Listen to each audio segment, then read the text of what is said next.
后来乡亲啊，拄则所看到的是这个中华甲分林落雨的状况。今仔日落雨的状况，咱翻头要来看风台升腾的状况。这个丹纳斯风台伫咧台南沿海地区是吹16级的强风，是甲铁片吹到世界杯，嘛甲电火条啊吹倒一大片。透过花式空翕的镜头，会当看到北门规个是热苍苍，主要的干道拢会当看到台电的人员咧抢修电力，也阁有鹅料理，甲规片的窗仔门吹破，这个玻璃碰到民众的手，是疼4、5针。风台丹纳斯扫到西部沿海，即卖咱对着空拍镜头来到台南的北门区。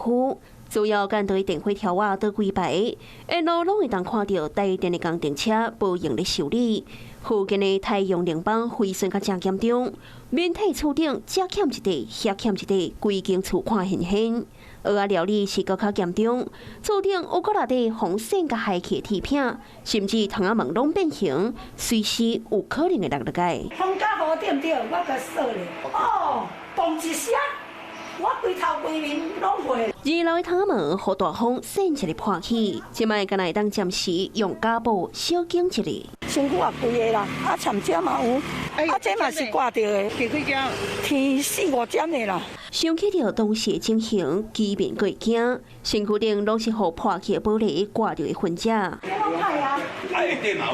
街路顶有过落去断落的铁枝啊。因为面体铁锤加后面拢互风台破坏个正严重。现在呢，几乎在这个科寮里内呢是没水没电，所以居民呢家家户户搬出躺椅子哦，就是在门口就寝睡觉。这边这两天啊无用咧修理，也毋过无电通用，实在互因真困扰。50几天慢，嘿啦，我拢用手地啊咧买便所，亏是啥喏？哎，热人啊！有做好喊走去买手电啊，要等过一段时间。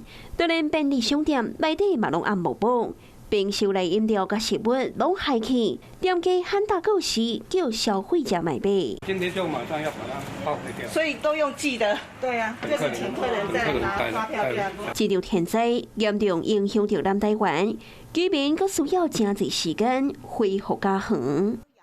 Hello， 我是雷亚，想要抢先掌握最及时的新闻资讯吗？赶快订阅、按赞、开启小铃铛，锁定华视新闻 YouTube 频道。